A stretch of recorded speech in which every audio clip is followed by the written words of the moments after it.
ఎందుకంటే బైబిల్ చక్కని మాటలు మనకు తెలియజేస్తున్నాము. యెహెజ్కేలు గ్రంథం 14వ అధ్యాయము 3వ వచనం ఒకసారి సాధించేది. యెహెజ్కేలు 14వ అధ్యాయము 3వ వచనం. కొంచెం సైలెంట్గా ఉండడం మంచిది. చిన్నపిల్లలు తల్లి దగ్గర ఉంచుకోండి. నరపుత్రుడా, ఈ మనుషులు తమ హృదయాలలో విగ్రహములనే నిలుపుకొని రోషం పుట్టించు అభ్యంతరము తమ ఎదుగునే పెట్టుకుని ఉన్నారు. వీరు నా యొద్ద ఏమైనా విచారణ చేయదగునా? ప్రార్థన చేసుకుందాం. ప్రార్థన. మోకాళ్ళు నడుము బాగున్నాళ్ళందరూ మోకరించండి. పరిశుద్ధుడా వందనాలు తండ్రి, స్తుతి చెల్లిస్తూ ఉన్నాను. కొద్ది నిమిషాలు ఈ బిడ్డలతో మాట్లాడుతున్నాను తండ్రి. ఈ మాటలు నన్ను నోట ఉంచని, ఏ మాటలు అవసరమో మాటలు పలికించని, వినగలిగిన చెవి, గ్రహించే మనస్సు నాకు మాకు అందరూ దయచేయండి. మా అందరితో మీరు మాట్లాడి మహిమ పొందుతారని నజరేయుడు యేసు నామమున అడిగి వేడుకుంటున్నాను తండ్రి. ఆమేన్, ఆమేన్. సరే, మంచిది. చదువుతామల్లి చూడండి. ఏమన్నా కూర్చోండి. చెప్పగానే పిల్లలు చెప్తున్నారు. ఏడలేకుండా ఆడుతున్నామా? నరపుత్రుడా, ఈ మనుషులు తమ హృదయాలలో విగ్రహములనే నిలుపుకొని రోషం పుట్టించు అభ్యంతరమును తమ ఎదురునే పెట్టుకుని ఉన్నారు. వీరు నా యొక్క ఏమైనా విచారణ చేయదగునా? మనమైతే కళ్ళు కనబడుతున్నవి ప్రతిదీ తీసి పారేస్తున్నాము. ఏంటి? కళ్ళు కనబడే ప్రతిదీ ఇది తప్పు, ఇది తప్పు అని తీసి పారేస్తున్నాము. కానీ ఇక్కడ ఎక్కడున్నది బైబిల్? హృదయాలలో ఉన్న విగ్రహములు ఇవి. ఎక్కడేవి? హృదయంలో ఉన్న విగ్రహాలు. హృదయాలు ఎక్కడండి? హృదయాలు ఎలా ఉంటాయి? ఏంటి విగ్రహాలు? బయట మనం చేసి పెట్టుకునే విగ్రహాలు బయట ఉన్నాయి, కానీ హృదయంలో ఏ విగ్రహాలు ఉంటాయి అన్న సందేహం మనలో ప్రతి వారికి రావచ్చు. నేను అనుకున్నాను, బైబిల్ గ్రంథంలో రాయబడిన ఏదైనా వాస్తవ అబద్ధము ఎప్పుడు దేవుడు రాసి ఉంచడో. హృదయాల్లో ఉన్న విగ్రహాలు ఏమిటి? హృదయంలో ఉన్న విగ్రహం ఏమిటి? ఒక మనిషి ఎక్కువగా దేన్ని ప్రేమిస్తూ ఉన్నాడు? అదే చెప్పండి. అదే ఒక విగ్రహము. చాలా మందికి మనసులో రకరకాల ఆలోచనతో, ఆశలతో, కోరికలతో ఉంటారు. ఆ కోరికలు కలిగిన వారు దేని మీద ఒక కోరికను పెట్టుకొని ఆలోచిస్తూ ఉంటారు. అదే వారు ఒక విగ్రహము. ఇలాంటి విగ్రహాలు ప్రతి మనిషిలో ఉంటాయి. ఆడవాళ్ళకి ఎక్కువగా ఇండియాలో ఏ వస్తువు చూస్తే, మా చిన్నపిల్లలు అల్లరి చేస్తారు, దయచేసి బయటకు వెళ్ళడం మంచిది. మీరు పిల్లలు చూసుకుని బయటకు వెళ్ళాలి. పిల్లలు మీకు ముద్దాము, కానీ వెనకాల కొంచెం ఇబ్బంది అవుతుంది. దయచేసి పిల్లలు చూసుకుని మీరు ఎలా వెళ్తే మాకు వినపడకుండా ఉంటాయి ఆ మాటలు. ప్రతి ఒక్క స్త్రీ ఎక్కడికి వెళ్తే ఏ వస్తువు చూస్తే అదే కావాలని మనసులో నిలుపుకుంటారు. ఏంటి నిలుపుకునేది? విగ్రహములు. కొంతమందికి అయితే ఒక పక్కింటామా ఒక మంచి ఫ్రిడ్జ్ తెచ్చుకున్నానుకో, ఆ ఫ్రిడ్జ్ చూసుకున్న నుండి మనసులో ఏముంటుంది? ఆ ఫ్రిడ్జే ఉంటుంది. నేనెప్పుడు కొనాలి అని చెప్పేసి ఆ ప్రజలు ఆలోచిస్తున్నాకే అది ఒక పెద్ద విగ్రహం అయిపోతూ ఉంది. ఒకడు ఉంటారు, ఒక మనిషిని ప్రేమిస్తూ ఉంటారు, ఆ మనిషికి నా మనసులో చోటు ఇచ్చేసాను, మరొకరికి చోటు లేదు అంటారు. అదొక విగ్రహం. ఇలాంటి విగ్రహాలు మానవ హృదయాల్లో ఉంచుకొని వీళ్ళు నా ఎక్కకు వచ్చి నా సన్నిధికి వచ్చి వీళ్ళు ప్రార్థింప చేయ తగునా, విచారణ చేయ తగునా అని అంటున్నాడు దేవుడు. మరి ఇక్కడ కూర్చున్న మనం కూడా ఎలాంటి యొక్క ఉద్దేశం ఈ స్థలానికి వస్తూ ఉన్నాం? మంచి మనసాక్షితో వస్తున్నామా? నిర్మలమైన మనసులో మందిరానికి వస్తూ ఉన్నామా? మనసులో వేరే వేరే అభిప్రాయాలు ఉంచుకుని వేరే వేరే విగ్రహాల హృదయంలో రాసుకుని పైకి మందిరానికి వచ్చి ప్రార్థన చేస్తూ ఉన్నామా? ఒకవేళ అలాంటి వాళ్ళు ప్రార్థన చేయటం వలన ఏమాత్రం ప్రయోజనం కలుగునా అని అంటున్నాడు. వీళ్ళు నా యొక్కకు వచ్చి విషాదింప తగునా, వీళ్ళ వలన నాకేం కలుగుతుందంటే రోషం వస్తున్నది, కోపం వస్తున్నది. వీళ్ళ హృదయాల్లో ఏమి ఉంచుకున్నారు? విగ్రహాలు ఉంచుకున్నారు. సంఘమంతా మౌనంగానే ఉన్నారు. ఏమని అనుకుంటున్నారు? హృదయాలలో ఉన్న విగ్రహాలను మొదట తీసి పారవేయాలి. ఒక మనిషిని దేవుడు కోరుకుంటున్నాడు. హృదయ శుద్ధి కలిగిన వారు ధన్యులు, వారే దేవుని చూస్తారు. హృదయంలో వేరు వేరు ఆలస్యం, వేరు వేరు తలంపులతో హృదయాన్ని నింపుకొని మందిరానికి వచ్చి పెదవులతో ఎంత ప్రార్థన చేస్తే ప్రయోజనం ఏమైనా ఉన్నదా? ఎలాంటి ఉపకారం ఏమైనా మనకు జరుగుతుందా? ఉపయోగం ఏమైనా అనుకుంటుందా?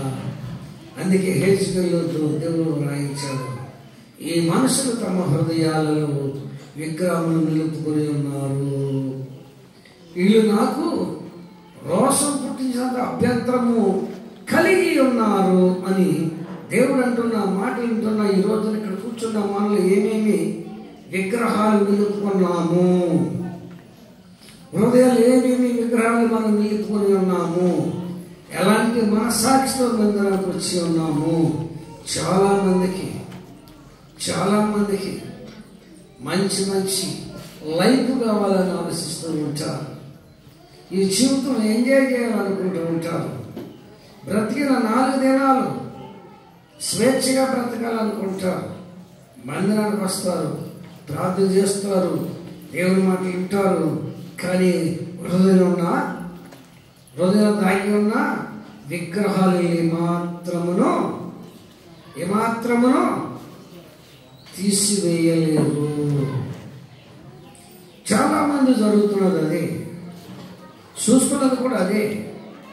ఇప్పుడు ఈ యొక్క సొసైటీ పరంగా చూసినట్లయితే ఎక్కువ శాతం ప్రార్థన చేసిన వీళ్ళ హృదయాలు ఏమి నిలుపుకున్నారు, మందిరానికి వచ్చిన వీళ్ళ హృదయాలు ఏమి నిలుపుకున్నారు, వీళ్ళ హృదయాలు ఏముంటుందంటే విగ్రహములు ఉన్నవి. వీళ్ళు నా మందిరానికి వచ్చి ప్రార్థన చేసుకోవడం వలన వీళ్ళకి ఏమైనా ప్రయోజనం కలుగునా, వీళ్ళు నా ఎద్దకు వచ్చి విషాదింప తగునా అని దేవుడు అడుగుతున్నాడు. దానికి అక్కడ మన యొక్క జవాబు ఏమిటి? ఆ రీతిగాని దేవుడు దాని దగ్గరికి వెళ్ళాడు. చూపెత్తా 17వ అధ్యాయము 3వ వచనం చదువుతాం. కీర్తనల గ్రంథము 17వ అధ్యాయము 3వ వచనం చదువుతామండి. జాగ్రత్తగా వినండి. రాత్రి వేళ అమ్మ లజ్జమ్మ గారు ఏంటది సిగ్గుమంది విధానికి వెళ్ళిపోతుందమ్మా. నేను చూస్తూనే ఉంటా.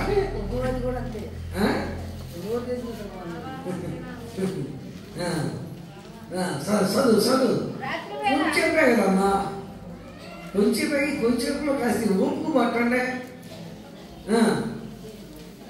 రాత్రి వేళ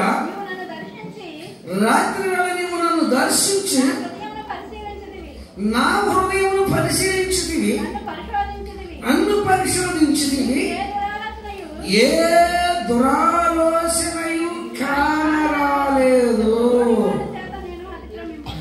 ఏమన్నారమ్మా? దేవుడు వచ్చాడంట, రాత్రి వేళ దేవుడు వచ్చాడంట, దావీదును దర్శించాడంట. దావీదు హృదయం ఎలా ఉందో దేవుడు పరిశీలన చేశాడంట. దావీదు హృదయం చాలా పవిత్రముగాను విశాలముగా ఉన్నదంట. ఏ దురాలోచన హృదయంలో లేదంట అని దేవుడు సాక్ష్యం ఇస్తూ ఉన్నాడు. ఇక్కడ మన జీవితాల్లో చూసినట్లయితే మనిషి పడుకున్నది మొదలుకొని లేసు వరకు ఎన్నెన్ని ఆలోచనలతో ఉంటారు, ఎన్నెన్ని తలాపులతో ఉంటారు, ఎలాంటి దురాభిప్రాయంతో ఉంటారు, ఎవరిని కొమ్మదీయాలి, ఎవరిని కొమ్మవేయాలి, ఎవరి కొమ్మ ఆడవాలా, ఎవరిని పాడు చేయాలనే ఆలోచనతో మానవుడు బ్రతుకుతూ ఉన్నాడు. నేను అంటున్నాను, ప్రార్థన చేస్తున్నా నీ జీవితంలో ప్రభు నిన్ను దర్శించినప్పుడు, ప్రభు నీతో మాట్లాడాలనుకున్నప్పుడు నీ హృదయ ఆలోచన ఎలా ఉన్నవి? దావీదు మహారాజు దేవుడు వచ్చాడంట, ఆయన పరిశోధించాడంట, ఆయన పరిశీలన చేశాడంట. పరీక్షించగా ఏ దురాలోచన ఏంటమ్మా? అందుకే ఒక భక్తుడు పాట రాశాడు. ఏ పాట? హృదయం ఎంతో ఘోరమైన వ్యాధిగా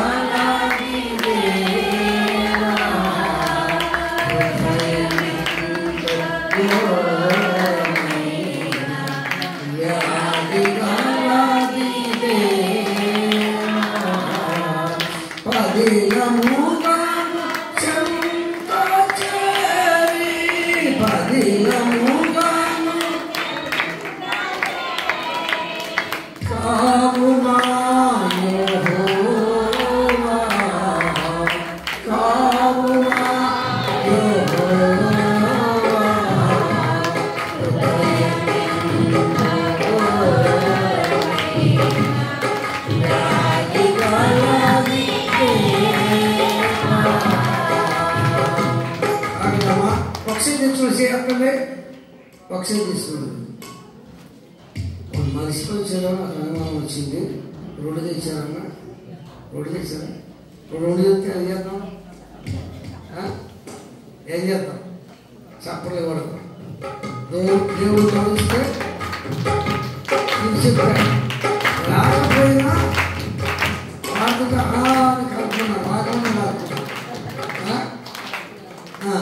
పల్లకల్లో సాగినా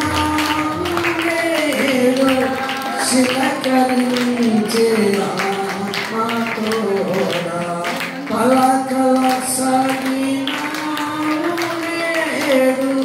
చిలకరించే ఆత్మతోడా పలక పాగే